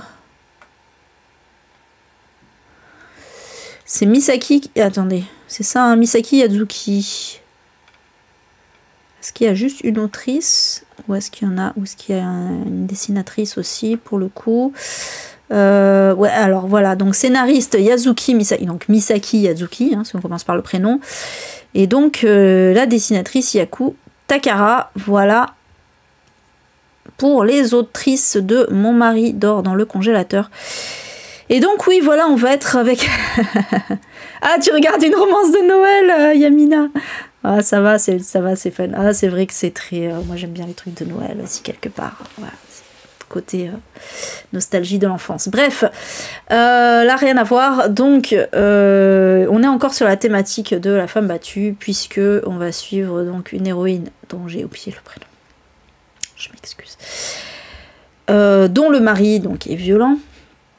Et un jour, elle décide de le tuer parce qu'elle en peut plus, voilà, forcément, hein, elle en peut plus. Non seulement il est violent, mais il est violent. Non seulement il est violent physiquement, mais il est violent psychologiquement aussi. C'est un pervers narcissique, hein, on va pas se mentir, voilà. C'est vraiment le genre, voilà, très beau gosse, il plaît à tout le monde et tout, et en fait, c'est une ordure, quoi. Voilà, donc elle décide de le tuer, elle passe à l'acte. Et une fois qu'il est mort, en fait, elle va, d'où le titre. En fait, elle a pas prémédité, hein, je précise, voilà, parce que, oui, elle n'en pouvait plus et disons qu'elle a prémédité quelques instants avant quand même pour savoir comment elle allait faire, mais voilà, c'était pas un truc genre mûrement réfléchi. Et du coup, forcément, une fois qu'elle est passée à l'acte, elle se dit merde, mais qu'est-ce que je vais faire du corps, comment, voilà. Et en fait, elle se rappelle que dans une remise qui est là au fond de son jardin, décidément, dans les cabanes au fond du jardin, là, comme dans Hidden Pictures, elle a un vieux congélateur qui, je crois, appartenait à son grand-père ou je sais pas quoi, qui avait une boutique, un truc de glace, bon, bref. Et du coup, elle va le sortir, le brancher et mettre, enfin, pas le sortir de la cabane, hein, le sortir de... son emplacement, et mettre le corps du mari dedans. Voilà, c'est un immense congélateur. Sauf que c'est là où le pitch devient intéressant. Donc là, voilà, elle se sent soulagée parce que, voilà, ça y est, elle a plus son mari violent et tout, et voilà, même si... En fait, elle pense pas spécialement aux conséquences, elle est vraiment dans le soulagement de maintenant, de s'être enfin débarrassée de lui, quoi. Et quand donc elle va se coucher et tout ça, et le lendemain, v'là-t-il pas que le mari, il débarque à la maison, bien vivant, genre comme s'il avait juste passé la nuit ailleurs, quoi. Hey, salut, c'est moi. Tout sourire et tout. What the fuck. Et donc là, elle pète un câble. Mais... Du coup, elle se dit, mais j'ai rêvé, est-ce que je l'ai bien tué, tout ça? C'est trop un truc de ouf. Et en fait, elle profite d'un moment où il s'absente pour aller voir le congélateur, et le corps, il est bien là. Et là, elle se dit, mais merde, c'est quoi ce bordel? Est-ce que c'est bien lui que j'ai tué? Et voilà, j'en dis pas plus. Et en vérité, je pense, enfin, on n'en sait pas plus dans ce tome-là. Hein. Alors, on apprend des choses sur le mari, tout ça. On apprend plein de choses, des petits secrets, tout ça. Donc, c'est pour ça que j'ai adoré ce tome. Parce que contrairement à The Killer Inside, bon là, c'est en 2 tomes. Alors forcément, le tome 1 dit quand même beaucoup de choses. Maintenant, on ne sait pas comment du pourquoi, et donc on va le savoir, j'imagine, dans le tome 2. Et sauf que j'ai voulu l'acheter la dernière fois à Cultura, il n'y était pas, donc il va falloir que je le commande, ça m'énerve parce que j'aime pas commander des livres. Mais ça, oui, franchement, mais c'est vraiment trop bien, parce que du coup, voilà, bon, on apprend sur la personnalité du mari, c'est très intéressant. Mais voilà, il y a ce truc-là, et je me demande vraiment comment ils vont expliquer ça. Alors bon, ils peuvent l'expliquer avec du fantastique, hein, ça me gêne pas du tout. Mais j'ai envie de savoir, en fait, pourquoi avoir fait ça, quel est le message derrière, etc. Je suis assez curieuse, parce que je pense que c'est vraiment pas anodin. Donc ouais, c'est qu'en 2 tomes, c'est seulement en 2 tomes, c'est ça qui est cool. Donc j'ai très très hâte de lire la suite. Et voilà, je voulais l'acheter justement pour enquiller les 2 tomes, et je l'ai pas trouvé, et du coup j'ai fait bon bah tant pis. Voilà. Mais c'était vachement bien ce tome, franchement, ce premier tome, il envoie quand même un peu du pâté. Voilà pour Mon mari dort dans le congélateur.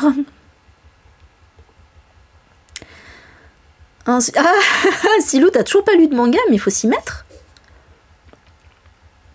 Il faut s'y mettre. Il y a tellement de thématiques différentes dans les mangas que tu vas forcément en trouver un, puis tellement de dessins différents aussi, de styles différents, que tu vas forcément en trouver un qui va te plaire à un moment ou à un autre.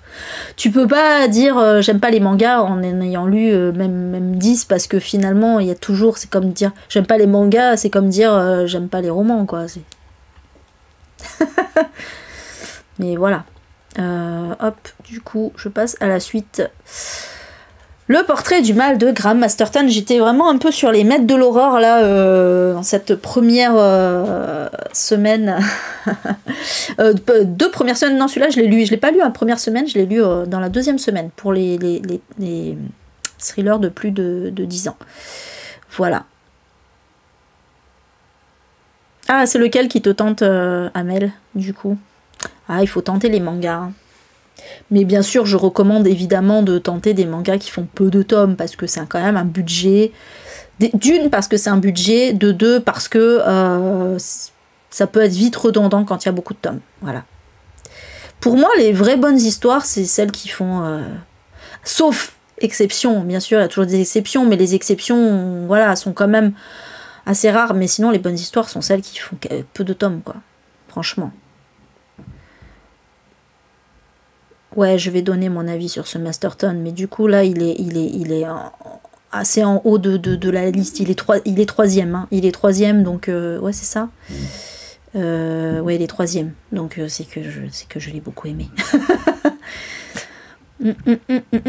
Ah, Les Misérables en manga, ouais, ça peut être intéressant. Je l'ai en plus, enfin je l'ai pas en entier, je crois. Je dois avoir les 5 premiers tomes, je les avais trouvés d'occasion, mais j'ai toujours pas lu. Il faudrait vraiment que je le lise d'ailleurs. Mais oui. J'aime bien les classiques revisités en manga, là, c'est assez cool. Ah, tu l'avais lu, Yamina? Ouais, il est connu, hein. C'est peut-être son plus connu d'ailleurs à Graham Masterton. Bon, déjà, l'auteur est connu, hein. C'est un des maîtres de l'horreur avec Stephen King, mais aussi avec Dean Koontz, Clive Barker, qui c'est qu'il y a? Il y en a plusieurs comme ça. Mais voilà, en tout cas, extrêmement connu, Graham Masterton. Mais je crois bien que je n'avais encore jamais lu de Graham Masterton. Quand j'y réfléchis, parce que j'ai eu une période, quand j'avais une 20aine d'années, où je lisais pas mal de Dean Koontz, je lisais beaucoup de romans horrifiques comme ça, mais je suis pas sûre que Graham Masterton, je l'ai lu, je sais plus. Mais voilà, en tout cas, oui, alors j'ai beaucoup aimé. Bon, alors on est clairement sur une ode au portrait de Dorian Gray, hein. C'est vraiment un hommage au portrait de Dorian Gray, on va pas se mentir, voilà. C'est clairement ça. Déjà, d'ailleurs, la famille dans l'histoire s'appelle Gray aussi, comme Dorian Gray, donc c'est pas évidemment pas un hasard. Et puis bon, d'ailleurs, il est cité Oscar Wilde dans le truc, hein, donc voilà. Et on est un petit peu sur la même thématique. Tengu, ah oui, je crois que je l'ai, Tengu. D'ailleurs, j'en ai plein en fait, hein, parce que Kim, il en avait acheté pas mal là, des maîtres de l'horreur. Donc ouais, ça doit être pas mal du coup. Ah, toi aussi, Yamina, était dans ton top 3 quand même. Du coup, oui, voilà. Ça reprend un petit peu la thématique de Dorian Gray. Bon voilà, je veux pas trop en dire plus, donc un tableau, une histoire autour d'un tableau, je sais pas trop jusqu'où je peux aller, donc je préfère pas trop en dire. Voilà, ce qui est sûr, c'est que ça commence fort, hein. Ça commence avec un mec, enfin, est-ce qu'on peut dire directement une famille, oui je pense, une famille qui s'amuse entre guillemets à écorcher des gens. Donc quand je dis écorcher, je parle bien de écorcher dans le sens littéral du terme, c'est-à-dire d'enlever la peau, d'enlever l'épiderme en fait, voilà, des personnes vivantes, parce que sinon c'est pas drôle évidemment. Et on comprend rapidement que cette peau va servir à quelque chose, voilà. Donc, et en parallèle, en fait on suit finalement trois arcs. Voilà. Donc il y a cette personne-là, la famille Gray. Il y a les flics qui vont enquêter justement sur donc, les cadavres qui vont être retrouvés complètement sans peau. Voilà. Et ouais, c'est assez gore quand même. Ouais, c'est assez trashouille. Franchement, c'est assez trashouille. On va pas se mentir. Ouais, voilà. Non, mais j'avoue que là, la scène, là... Ah oui, d'accord. D'accord. Donc là, il va l'écorcher. Ah oui, d'accord. Ok, très bien. Oui, oui. Vivante? Ah bah oui, oui. Sinon, oui. Voilà. Donc oui, c'est... oui, c'est assez trashouille. Non, c'est assez trashouille. Donc voilà, et puis le troisième arc, c'est un propriétaire d'une galerie d'art qui possède un tableau en particulier dont il a hérité en fait de sa famille, mais qu'il ne veut pas vendre. Et il se trouve que la famille Gray est à la recherche de ce tableau, absolument se procurer ce tableau. Et donc, Vincent, là, je me rappelle du nom du personnage, donc du gars qui possède la galerie, va avoir beaucoup d'événements assez particuliers autour de lui. Alors c'est du fantastique, hein, je le précise quand même, c'est vraiment pur fantastique, horrifique. Voilà, mais extrêmement bien foutu. Alors, trigger warning chat. Trigger warning chat. Voilà, j'avais pas payé pour ça, mais j'ai dû avoir mon lot de torture de chat. Alors, pas torture décrite, hein, donc ça va, ça. Mais bon, juste que les pauvres chats, ils ont pas eu un destin super cool. Voilà, je sais pas, le début du manufacturier, ouais, non, enfin, je pense que ça n'a rien à voir avec le manufacturier, là, on est vraiment sur un truc fantastique, horrifique, avec des scènes trashouilles, mais c'est pas réaliste. Si, parce que on pourrait parfaitement imaginer des gens qui se font écorcher, mais je veux dire, voilà, on n'est pas comme dans le manufacturier où c'est vraiment... peu inspiré de faits réels, tout ça, quoi. C'est quelque chose de vraiment différent. Mais ouais, non, mais c'est clair, les chats. D'ailleurs, hier, j'ai rigolé jaune, hein, mais hier, on a regardé un film d'horreur avec Kim. Et à un moment, au début du film d'horreur, l'héroïne, en fait, on voit qu'elle a un chat. Et là, avec Kim, en même temps, on a dit « Oh non, pas le chat !» Tu peux être sûr que quand il y a un chat dans un film d'horreur, et en particulier quand il appartient au héros ou à l'héroïne, tu peux être sûr qu'il va clamser le chat. C'est sûr. Bon, désolé, spoiler alerte, le chat clams, mais... Mais putain, j'étais là, mais laissez les chats tranquilles. C'est pas possible. Le film, c'était Smile, il était vachement bien d'ailleurs. Smile. Alors l'héroïne était un peu... était un peu pète-couille, t'avais envie de lui foutre des claques, mais sinon il était cool le film. Mais voilà. Mais tout ça pour dire que... J'en peux plus, laissez les chats. Leave the cats alone. Ouais, Smile était vachement cool, Bon, ça va, il y a pas de... Le chat Clams, oui, bon, on s'y attend, mais il n'y a pas de torture de chat. On le voit pas se faire torturer ou quoi que ce soit. Donc ça va, ça passe. Mais bon, fuck, quoi. Merde, arrêtez de faire du mal aux chats. C'est des chats tranquilles. Et là, voilà, bon, bah, pareil.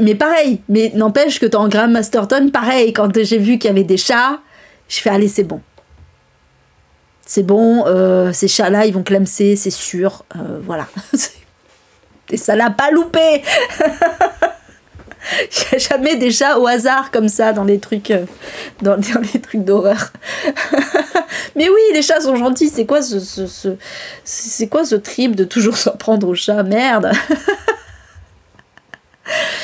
Enfin bref, ouais, la bande-annonce était cool de Smile, et oui, le film est quand même assez à la hauteur. Non, franchement, il était très très bien ce film, Smile. Je vous le recommande.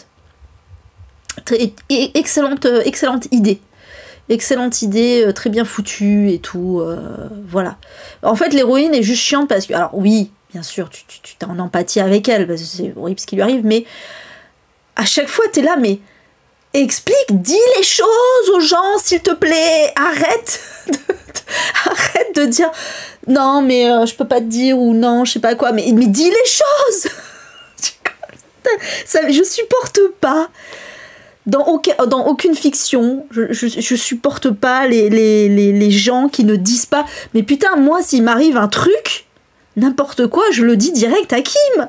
Pourquoi est-ce que je lui dirais pas? Je comprends pas, c'est quoi le délire? C'est quoi je sais pas, je comprends pas le délire. Si tu veux justement que les gens t'aident, il faut leur parler. Et surtout, leur dire les faits, pas leur dire... non, mais en fait, il y a un truc comme ça et tout, j'ai pensé que machin... Non, ne pense pas. Dis juste ce que t'as vu. Ce qui s'est passé réellement. Voilà. Que les gens se fassent une opinion objective, parce que sinon... C'est pas possible. Ah ouais, non, franchement, ça me saoule, ça. Je supporte pas. C'est chiant. C'est chiant. Alors oui, bien sûr, je comprends que c'est pour l'intrigue, machin, parce que sinon, machin... Oui, mais bon, merde, c'est pas crédible.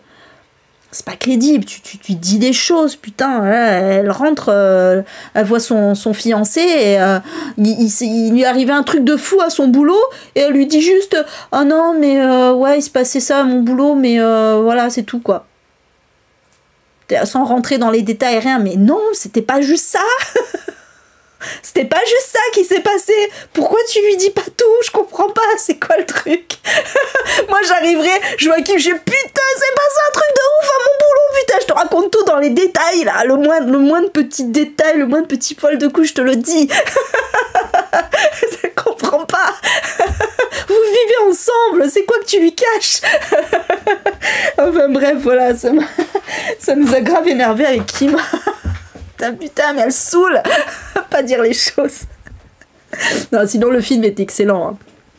En dehors de ça, le film était vraiment excellent. Mais ouais, voilà, c'était ça, c'est trop facile. Ouais, mais en soi, ça n'aurait pas changé l'intrigue, en vrai, hein, si elle avait dit des choses. Mais c'est juste que, voilà, fallait la faire passer pour folle et tout. Ouais, bon, d'accord, mais... Bref. Ouais, suspense à 2 balles, c'est ça. Bref, donc je reviens sur Graham Masterton, du coup.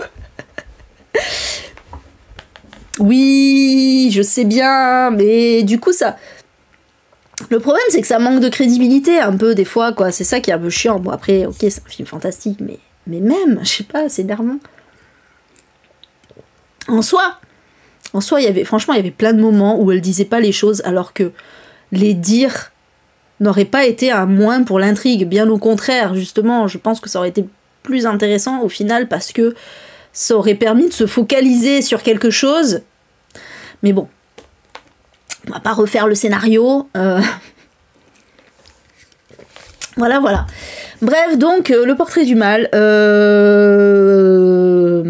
ouais, franchement, l'histoire est bien foutue. Il y a pas mal de petits mystères, où voilà, pourquoi il arrive ça, pourquoi si. Alors, tu sais, bon, bien sûr, on comprend vite le truc principal, on va pas se mentir, hein, c'est quand même C'est un secret de Polichinelle hein, dans le truc, hein, vraiment. Surtout la grosse référence au portrait de Dorian Gray, tout ça. Bon, c'est bon, t'as compris. Mais par contre, il y a quand même, des petites énigmes dans le truc, et surtout, il y a voilà ce gros truc de comment on va pouvoir se sortir de là, quoi. Comment on va pouvoir mettre fin aux agissements de ces personnes qui... Ben, quand t'es dans un truc fantastique, tu vois, c'est pas juste on appelle la police pour les arrêter, en fait. Ça marche pas comme ça. Sinon, ça serait trop facile. Non, là, c'est plus compliqué que ça. Donc voilà, il va y avoir un gros suspense, évidemment, autour de ça. Non, c'était vachement bien. J'ai aimé les personnages, j'ai aimé... Alors, il y a un petit côté vieillot, on va pas se mentir, ça date des années 80. Mais bon, ça passe. Franchement, ça passe. Tu te remets dans le contexte, t'es là, bon, ça va. Franchement, ça va. Mais c'était bien cool. Ouais, franchement, c'était un bon roman d'horreur. Franchement, thriller horrifique, hein, parce que, encore une fois, il y a une enquête policière, il y a des morts, il y a une enquête policière, on est dans du thriller horrifique. Voilà. Donc, c'était bien cool. C'était vraiment cool. Ensuite... Touk, tic, touk, tic, touk. Mon Junji Ito. Encore un maître de l'horreur, mais cette fois japonais. Voilà, j'ai lu des chouchous là quand même. Hein. Bon, d'ailleurs, je suis un peu au bout de ma life parce que il sera au festival d'Angoulême, mais là je voulais réserver l'hôtel, parce que vous savez que je suis chez Apart City. Hein. Évidemment, il est déjà complet depuis longtemps. Du coup, faut que je me rappelle d'envoyer un mail à la directrice pour lui dire s'il te plaît, si jamais t'as un appart qui se libère pour le festival d'Angoulême, à tout hasard, tu peux me le mettre de côté, s'il te plaît. Ouais, il y aura Junji Ito au festival d'Angoulême, putain, mais c'est dans 2 mois, donc tu m'étonnes que tout soit déjà complet, quoi. Donc si j'ai pas un appart qui se libère chez Apart City, je le trouverai pas ailleurs, quoi, c'est sûr. Surtout, ça coûtera très cher. Donc, est-ce que le film comporte le même titre? Quel film, quel livre, Anya? Je sais pas de quoi tu parles. Ah, peut-être que t'as cru que le film, c'était... Non, rien à voir, hein. Rien à voir avec... Attention, hein, je reviens. Parce que du coup, ouais, c'était peut-être pas clair. Le film dont je parlais, c'est pas du tout rien à voir avec le portrait du mal, c'était juste parce que je parlais des chats, en fait. C'était juste pour dire qu'à chaque fois, dans les trucs horrifiques, à chaque fois qu'il y a un chat, il clame. Mais rien à voir. C'est tout à fait différent. Hein. C'est pas du tout... Aucun rapport, si ce n'est qu'il y a un chat qui meurt. C'est tout, voilà. Non, c'est pas... Je sais pas s'il y a eu un film, d'ailleurs, du portrait du mal. J'en ai pas la moindre idée. Je sais pas s'il y a des Graham Masterton qui ont été adaptés. Ça m'étonnerait que ce soit pas le cas, mais... Réserve maintenant pour le Quai du Polar. Ouais, non, ça va, en général, il y a toujours la place. Le Quai du Polar et Festival d'Angoulême, c'est pas le même... c'est pas la même portée, quand même. Franchement, c'est pas la même portée. Quai du Polar, à chaque fois, je réservais genre 1 mois avant. C'était large. Mais là, on est à 2 mois du Festival d'Angoulême et forcément, c'est chaud, quoi. Oui, Anya, non, rien à voir. Voilà, le film c'était Smile et c'est pas du tout. C'est juste j'ai enquillé parce que je parlais des chats. Voilà, donc je reviens sur Junji Ito, voilà, qui sera donc au Festival d'Angoulême. J'aurais trop aimé voir. Avoir une dédicace. Surtout que les dédicaces des auteurs de manga, c'est autrement plus intéressant que les dédicaces d'auteurs de romans, puisque là on a le petit dessin qui va avec.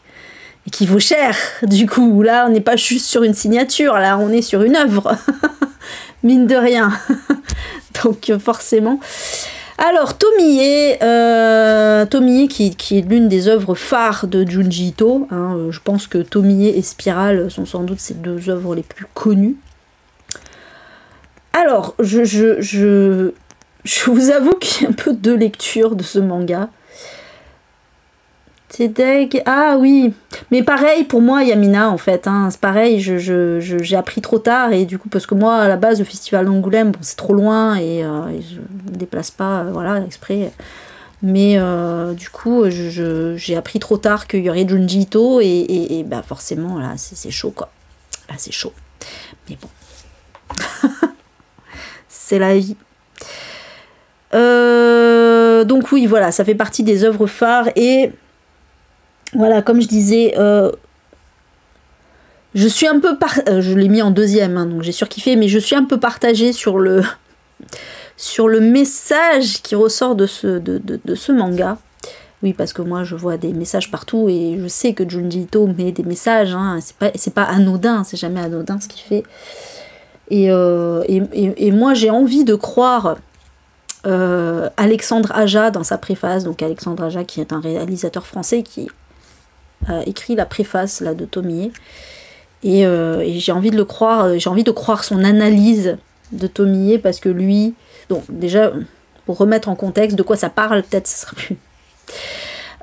Tomie, en fait, c'est une adolescente qui est assassiné littéralement par ses camarades de classe et son prof, parce que il la trouve juste trop séduisante. En fait, c'est vraiment ça, en vrai. Voilà, elle est tellement belle et tellement séduisante que ben, du coup, ça crée des jalousies. Enfin, voilà, évidemment, tout le monde se bat pour elle. Et au final... ben, au final, elle se fait assassiner de façon assez trashouille. Sauf que, en fait, Tomie, c'est un personnage, bon, je pense qu'on peut le dire, c'est un personnage, c'est surtout la base du truc, qui se régénère. Et c'est pas juste, elle revient à la vie. C'est pas juste ça, ce serait trop simple. C'est que, en fait, chaque partie de son corps, alors elle est assassinée, elle est découpée en morceaux et tout, hein, chaque partie de son corps se régénère tout seul et forme une nouvelle Tomie. Et Tomie revient à chaque fois pour se venger.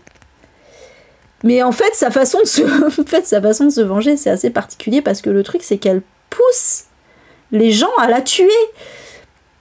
Mais bon, vous comprenez un peu le principe, en fait, c'est simplement parce que, ben, se régénère d'autant plus, quoi. Voilà. C'est absolument génial comme concept. Franchement, c'est absolument fabuleux. Voilà, je trouve ça génial. Bah, c'est de Junji Ito. Et en fait, on va suivre à chaque fois des histoires avec des personnages différents qui vont croiser à un moment Tomie, quoi. Voilà. Et il y a des idées super originales, hein, évidemment. Donc c'est vraiment exploité à chaque fois. Il arrive quand même à partir de cette base qu'on pourrait peut-être trouver redondante. Sauf qu'en fait, il arrive toujours à trouver des histoires originales autour de ça. C'est vachement bien. C'est vachement bien. Le truc, c'est que moi, j'avais vraiment l'impression que c'était un peu un truc...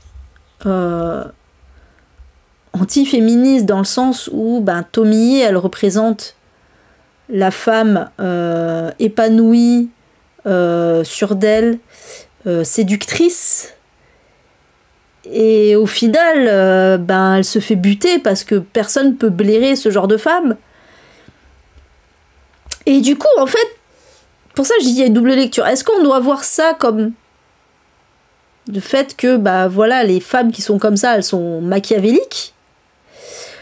Ou est-ce que, comme Alexandre Aja l'analyse, que j'ai beaucoup aimé son analyse, est-ce qu'on doit voir ça, au contraire, comme justement la vengeance de ces femmes-là contre, ben, là, il le dit texto, contre la masculinité toxique, puisque à chaque fois, elle se fait tuer par des hommes.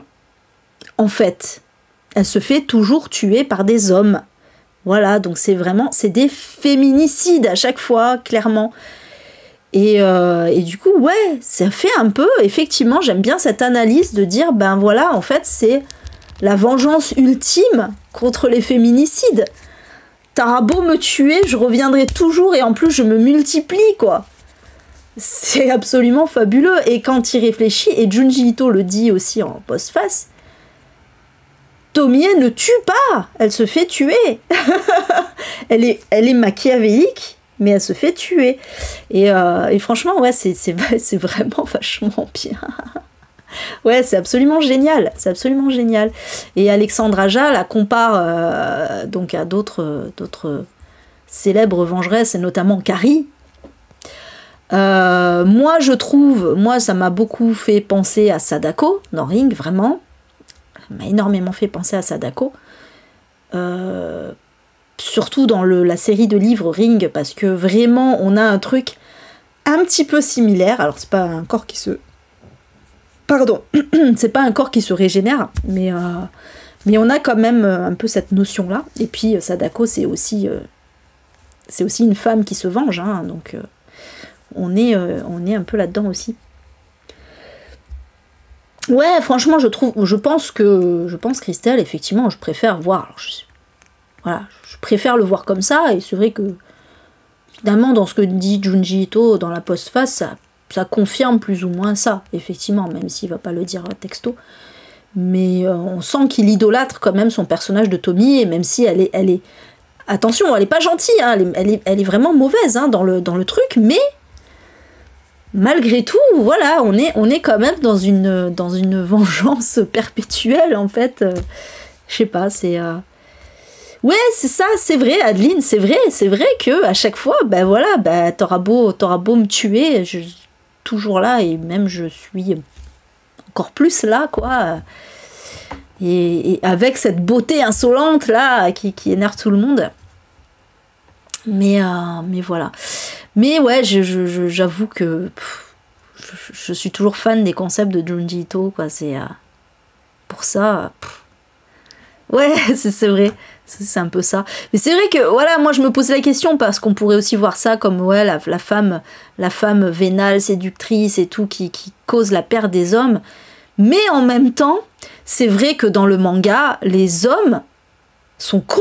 Les hommes sont cons. Vraiment. Pour le coup, ça ne met pas en valeur les hommes. C'est vrai, ça met plus en valeur les femmes que les hommes. Et d'ailleurs, les rares autres personnages féminins qui sont là sont pas tous gentils, hein, mais sont plus intelligents que les hommes, en tout cas.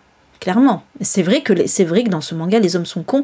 C'est vrai que ça met en avant le fait que les hommes, déjà, ne jurent que par la beauté, parce qu'au final, ils sont tous attirés par Tomie parce qu'elle est belle.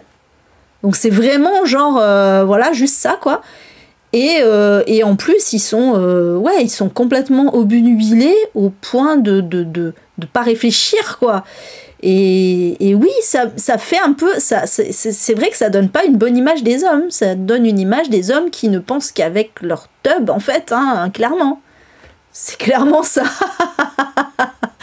Donc oui, on peut le voir à l'inverse comme un truc très féministe, finalement. Et j'aime bien. J'aime bien cette idée. Ah, franchement, complètement, Adeline, complètement. C'est vrai, hein, on peut vraiment faire une disserte. Thèse, antithèse, synthèse, là, sur Tomie. Enfin, il y a moyen de... Ouais, vraiment un sujet de philo, quoi. Est-ce que Tomie est féministe? Allez, vous avez 3 heures. Mais ouais, il y a les pour, les contre. Je pense qu'il y a vraiment moyen effectivement de dire beaucoup de choses. Et quand on arrive à dire autant de choses autour d'un manga qui est en one shot, alors il est gros, hein, il est gros, mais quand même c'est un one shot. C'est dire le génie de Junji Ito, vraiment. Et voilà, je suis très fan de cet auteur. J'en ai encore d'autres à lire, là, je suis contente. Je suis contente d'en avoir plein à lire. Mais voilà, donc je suis très contente d'avoir lu Tomie, dont un des récits, d'ailleurs, et se retrouve aussi dans les chefs-d'œuvre de Junji Ito. Là, j'avais lu le tome 1, il y a un des récits de Tomie dedans. Mais voilà, parce que quelque part, ils peuvent plus ou moins se lire indépendamment, les récits, quand on connaît un peu le matériel de base, on va dire.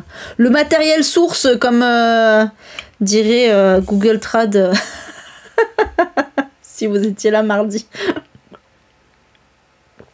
Voilà. Allez, et enfin, donc... Ma souris. Le Der des Der.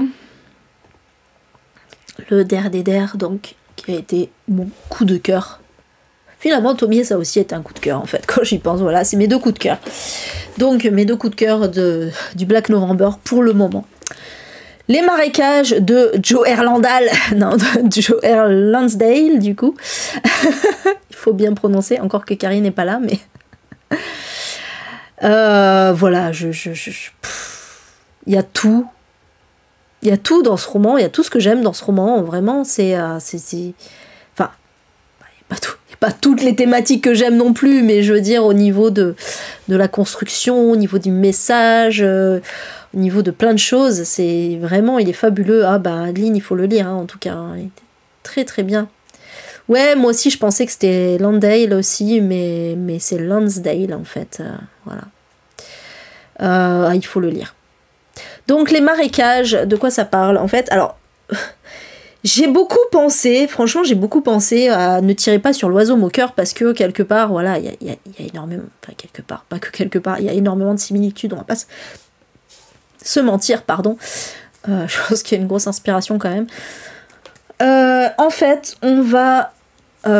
c'est raconté, voilà, c'est déjà rien que ça, voilà, c'est raconté du point de vue d'un gosse. Ça se passe dans les années 30. Ouais, c'est ça, dans les années 30.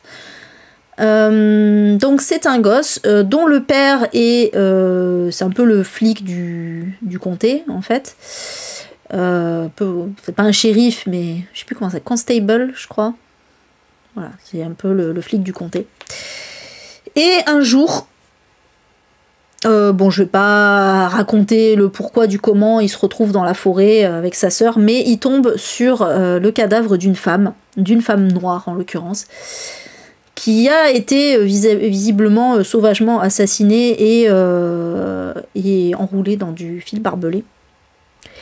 Et donc bah forcément il va trouver son père et tout ça machin, et bon alors le truc c'est que à cette époque-là, années 30, Ku Klux Klan, tout ça, on en a strictement rien à battre. Ah super, du coup Fabienne.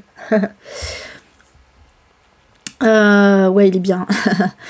On n'en a rien à battre qu'une femme noire soit morte. Voilà, bah une femme noire est morte. Alors, c'est certainement un noir qui l'a tuée, et puis voilà, basta quoi. En gros, ils s'en foutent complètement. Sauf que le père, ben lui, il n'est pas de cet avis-là. Pour lui, bah toutes les vies comptent. J'ai pas fait exprès. Black Lives Matter, ok. Mais voilà. Oui, c'est dans le sud des États-Unis, je crois. Mais bon, de toute façon, dans les années 30, nord-sud, c'était encore chaud, mais je crois que c'est dans le sud, ouais. Oui, parce que c'est vraiment dans la Cambrousse. Je me rappelle plus dans quel état c'est. Maintenant, j'ai un doute. Je sais plus. Je sais plus du tout dans quel état c'est. Bon, désolé, j'ai pas retenu ça. Et oui, du coup, forcément, ça fait penser à Ne tirez pas sur l'oiseau moqueur, parce que qui c'est qui va finalement se battre pour que qu'il y ait une enquête et tout ça, c'est le père du narrateur qui est un gamin. Comment ne pas faire le rapprochement, quoi. Voilà, donc oui, le père, il va demander au médecin légiste du village de venir donc procéder à l'autopsie du cadavre. Alors le médecin légiste, il vient assister d'un autre médecin. Et il se trouve qu'il y a un troisième médecin légiste, enfin médecin tout court d'ailleurs, je sais plus, bref, un troisième médecin qui les rejoint, qui lui est noir. Voilà. Sauf que, bon, c'est le mec, le principal, ouais, c'est le seul qui soit médecin légiste, donc qui est blanc, il va... Donc c'est lui qui va faire l'autopsie, et évidemment, comme il en a rien à battre, il va dire « Oh, mais c'est juste une panthère qui a fait ça. » Au début, il dit « Ah, c'est un sanglier. Ah non, finalement, c'est une panthère. » Là, le père, il lui dit « Mais attendez, la panthère, elle a enroulé dans du fil barbelé aussi. Oh, mais c'est certainement un gamin qui a fait ça après. » Ok. Et donc, ils réussissent à le faire partir, et au final, c'est évidemment le médecin noir qui va correctement autopsier la nana, et donc oui, c'est évidemment un crime, voilà, bon bref, on s'en doutait, hein, y a pas de mystère, mais voilà, donc y a ça, Et ce qui va se passer, c'est que il va y avoir d'autres cadavres. Donc, on comprend qu'on est avec un tueur en série. Mais il va y avoir à un moment une femme blanche. Et là, ça va être la cata, forcément. Parce que là, à partir du moment où on touche aux femmes blanches, c'est plus la même chose. Et comme les gens du village sont persuadés que c'est un homme noir qui a fait ça, parce que ça ne peut être qu'un N-word pour tuer les gens de cette façon, et donc forcément, ils vont vouloir trouver un coupable. Voilà, je m'arrête là pour le synopsis. C'était génial parce que, donc d'une part, il y a évidemment tout l'aspect sociétal, social, autour du racisme. Ça parle beaucoup du Ku Klux Klan. C'est très intéressant de voir un peu aussi, ben oui, que dans le Ku Klux Klan, il n'y a pas que des gens qui sont, c'est un peu comme le RN aujourd'hui, hein, il n'y a pas que des gens qui sont ultra racistes, qui veulent la mort des Noirs, il y a aussi des gens qui ont envie d'appartenir à un groupe, sont contents, ah ouais, bah c'est bien, je suis avec les copains et tout. Voilà, des gens qui sont influençables. Ah, ça nous parle de pas mal de choses. Et puis, en plus, il y a une enquête. Parce que, mine de rien, il y a quand même un putain de tueur en série au milieu. Faut peut-être qu'on sache qui c'est, quoi. Et bon, je vais pas vous mentir, moi, j'ai deviné qui c'était. Mais parce que... je vais pas vous dire pourquoi, sinon vous allez deviner aussi. Mais parce que, bon, j'ai cherché, j'ai analysé les trucs. J'ai dit, aïe, mais... Je pense que c'est lui. Voilà. Et c'était lui. Mais c'est pas grave parce que ça n'enlève rien au final au reste de l'intrigue. Et voilà, non, franchement, c'était vraiment excellent. Donc, je vous recommande fortement cette lecture. Il est pas très long, hein, il est pas très long. Il se lit super bien. C'est hyper facile à lire, hein, c'est vraiment, voilà. Il est pas si vieux, hein, en plus, hein, Les Marécages, hein, il est pas très vieux, ça se passe dans les années 30, mais le livre est sorti, je crois qu'il date, je me demande s'il date pas de 2010, quelque chose comme ça. Donc voilà, c'est quand même assez récent. Et voilà, non, ça se lit très bien, bonne... Et putain, ça y est, déconnecté, ça faisait longtemps.